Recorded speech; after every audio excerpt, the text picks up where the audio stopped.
Oke, kita akan kerjakan yang ini ya, bagian yang C, soal latihan ulangan bab 5 paket 1 ISBS Matematika kelas 5 tentang pengolahan data.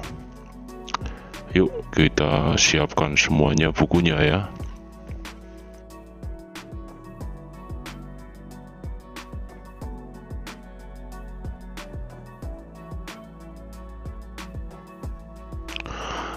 Bismillahirrahmanirrahim. Assalamualaikum warahmatullahi wabarakatuh. Selamat jumpa kembali teman-teman serta siswa-siswi kelas 5 di channel Rifan Fajrin Belajar dan Berbagi Bersama.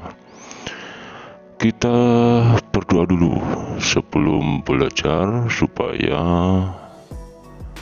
diberikan kemudahan serta ilmu yang bermanfaat ya. Oke, seperti yang sudah saya sampaikan tadi, kita sudah sampai di bagian C. Untuk pembahasan soal-soal sebelumnya ya, soal-soal di bab 5 ataupun soal-soal di bagian A dan B, silahkan kalian periksa di video sebelumnya atau di playlist ISBS Matematika kelas 5 di channel ini juga, di channel Rifan Fajrin tentunya ya. Oke, yuk kita sekarang ke bagian C. Untuk yang nomor 1 kita dikasih data ya, data hasil ulangan matematika siswa kelas 5, yaitu sebagai berikut ya. Ini nilainya, ini ada nilai 5, 6, 7, 8, dan 9. Kemudian banyaknya siswa yang dapat nilai 5 itu ada 3, dapat nilai 6 itu ada 7 siswa. Kemudian 5 orang siswa dapat nilai 7. Kemudian yang dapat nilai 8 ini ada 8 orang siswa. Dan yang dapat nilai 9 ini ada 7 orang siswa. Kemudian kita diminta untuk apa? Diminta untuk sajikan data di atas dalam bentuk diagram batang ya. Masih ingat ya diagram batang ya? Oke, seperti ini ya diagram batang. Nah, ini sudah saya buatkan. Jangan lupa kalian buat dengan menggunakan penggaris. Kemudian langkah yang pertama, kita buat dulu sumbu X maupun sumbu Y nya ya. Pada sumbu Y kita tuliskan banyaknya siswa. Kemudian pada sumbu X nya kita tuliskan nilai matematikanya yang didapatkan oleh siswa. Nah setelah itu kita tinggal buat diagram batangnya aja ya. Tadi kita sesuaikan dengan tabel ya. Untuk yang nilai 5 ini siswa ada 3 orang siswa yang dapat nilai 5 ya. Jadi seperti ini. Nilai 5 ini diperoleh oleh 3 orang siswa. Kemudian nilai 6 ini 7 orang siswa ya. Kemudian nilai 7 ini ada 5 orang siswa. Oke. Kemudian nilai 8 ini ada 8 orang siswa yang terbanyak ya. Dan nilai 9 didapatkan oleh 7 orang siswa ya, seperti ini. Jadi kalian harus ya pas ya dalam membuat diagramnya, dalam membuat ini ya, tinggi diagramnya ini. Ini mungkin kalian akan lebih mudah kalau menggunakan buku ya, kertas yang bergaris ya, jadi bisa benar-benar tepat ya. Ini juga sudah tepat, tapi ya untuk lebih memudahkan bisa juga kalian kasih garis ya, garis seperti ini ya, garis putus-putus seperti ini ya, seperti ini ya, ini ya semacam ini ya, dan seterusnya supaya bisa lebih jelas terbaca diagram batangnya hasil ulangan matematika siswa kelas 5. Oke ya, untuk nomor 1 saya kira tidak ada kesulitan ya. Oke, selamat mencoba ya untuk yang nomor 1. Kita lanjutkan ke nomor 2 ya. Ini cukup panjang juga ini ya soalnya. Untuk yang nomor 2, disajikan data banyak halaman buku cerita yang dibaca oleh Dewi selama 1 minggu ya, sebagai berikut ya. Yang pertama ini hari Senin, ini Dewi membaca sebanyak 13 halaman. Hari Selasa ini 15 halaman. Kemudian selanjutnya hari Rabu ya. Hari Rabu, sebentar nih saya paskan dulu ya. Oke. Hari Rabu ini ada 16 halaman, Kamis 14 halaman, Jumat 15 halaman, Sabtu 25, dan hari Minggu itu Dewi membaca buku cerita sebanyak 28 halaman ya.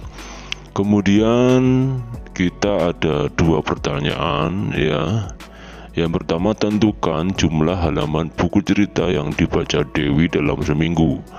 Kemudian yang kedua, kita diminta untuk sajikan data tersebut dalam diagram garis ya, ingat ya.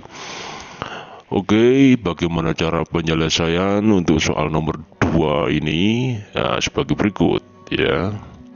Pertama-tama saya buat dulu tabelnya ya, tabel halaman buku cerita yang dibaca oleh Dewi ya.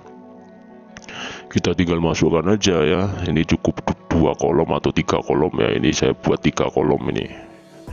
Kalian boleh aja bikin cuman 2 kolom ya, kolom hari dan jumlah halaman, tidak masalah. Untuk hari Senin sampai hari Minggu ya, kita tinggal masukkan aja sesuai datanya tadi ya, 13, 15, 16, 14, 15, 25 dan 28. Jadi ini akhir pekan, Sabtu dan Minggu ini lebih banyak Dewi membaca bukunya ya, atau lebih banyak halaman buku cerita yang dibaca oleh Dewi. Kemudian dari tabel ini saya jumlahkan sekalian ya. Ini dari Senin sampai Minggu ini totalnya ternyata ada 126. Nah, setelah bikin tabel ini kita bisa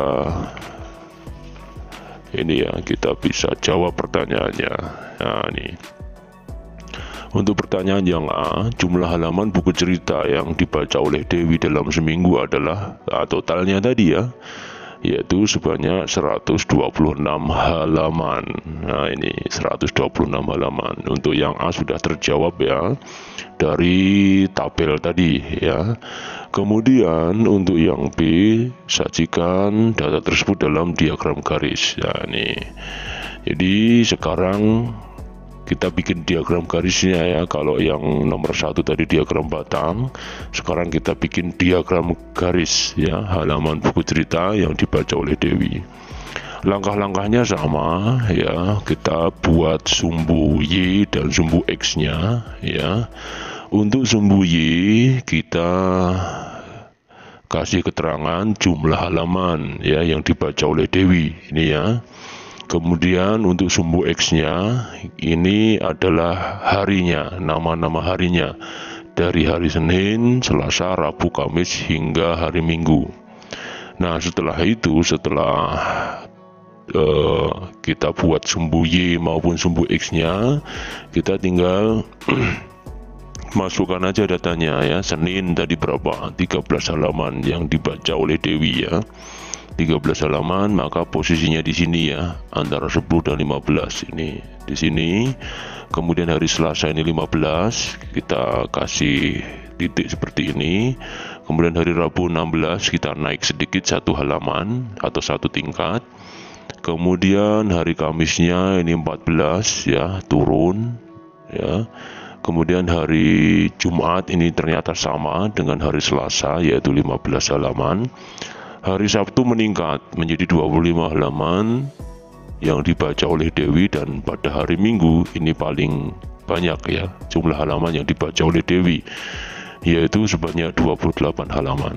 Nah, setelah itu kita hubungkan dengan garis warna merah ya. Jadi terlihat grafiknya meningkat atau menurunnya ini ya. 13 meningkat jadi 15, meningkat dikit lagi jadi 16, turun jadi 14, kemudian naik lagi 15, 25 dan 28.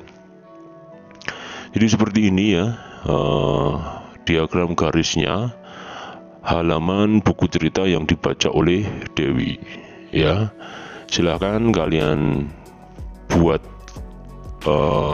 diagramnya dengan hati-hati, gunakan penggaris ya, jangan asal-asalan ya, jangan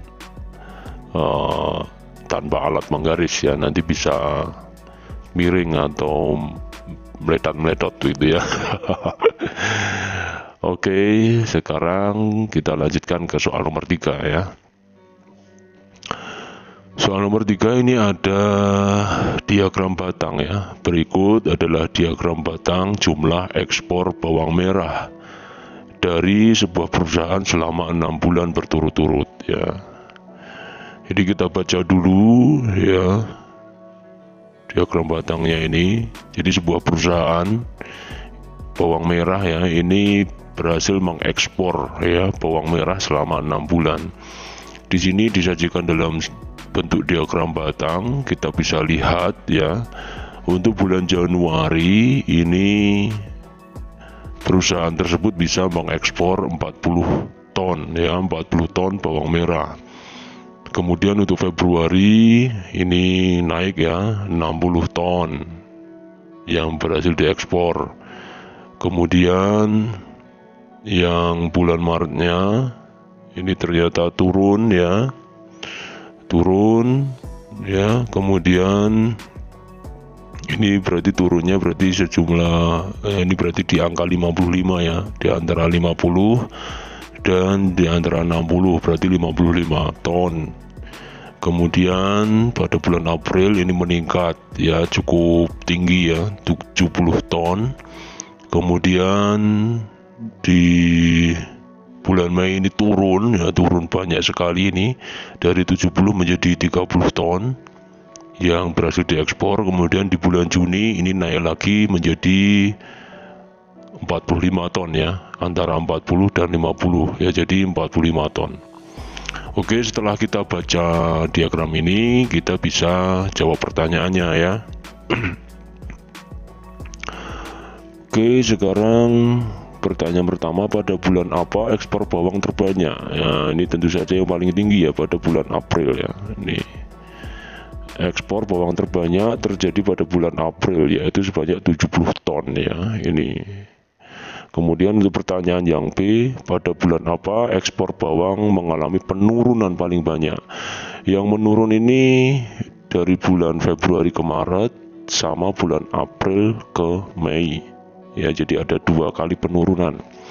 Nah, yang ditanyakan adalah penurunan paling banyak ya, jadi seperti ini. Penurunan terbanyak terjadi pada bulan Mei ya, yaitu dari bulan April ke Mei itu sebanyak 70 menjadi 30. Jadi penurunannya adalah sebanyak 40 ton ya. Kalau ditanyakan bulan apanya, ini penurunannya ini hanya pada bulan Mei ya, yaitu dari bulan April ke Mei ini menurun.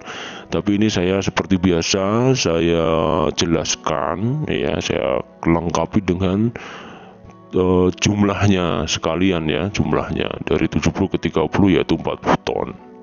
Sebenarnya hanya menjawab bulan Mei ini saja sudah benar ya, sesuai dengan pertanyaan. Tetapi agar lebih mantap ya, lebih valid jawabannya, ini kita sajikan pula datanya ya, jumlah yang diekspor ya, penurunan jumlah yang diekspor. Oke, sekarang ke yang C, berapa jumlah ekspor bawang selama 6 bulan ya, selama 6 bulan berarti kita jumlahkan dari Januari sampai Juni. Nah, ini jumlah ekspor bawang selama 6 bulan ya, ini Januari ini 40, kemudian Februari 60, Maret 55, April 70, Mei 30 ya, ini ya yang tadi yang penurunan tadi ya. Kemudian Juni 45. Ini kita jumlahkan totalnya adalah 300 ton ya. Oke, jadi itu ya jumlah ekspor bawang selama 6 bulan yaitu sebanyak 300 ton. Mungkin itu dulu teman-teman ya. Kita kerjakan 1 sampai 3 dulu supaya video ini tidak terlalu panjang ya. Karena nanti kalian malah bisa ngantuk ya. Oke, untuk yang nomor 4 dan nomor 5 kita akan sampaikan pada video selanjutnya. Maka jangan lupa subscribe ya, supaya kalian tidak ketinggalan pembahasan dari soal-soal yang ada di buku ini ya. Oke, gitu dulu, semoga bermanfaat ya. Selamat belajar. Jangan lupa untuk berdoa setelah selesai belajar. Tetap menjaga kesehatan dan tetap bantu-bantu orang tua di rumah ya, semampu kalian ya. Meskipun kalian tidak bisa membantu sepenuh hari ya, setidaknya kalian bisa membantu orang tua dengan sepenuh hati ya. Oke, sampai jumpa lagi. Assalamualaikum warahmatullahi wabarakatuh.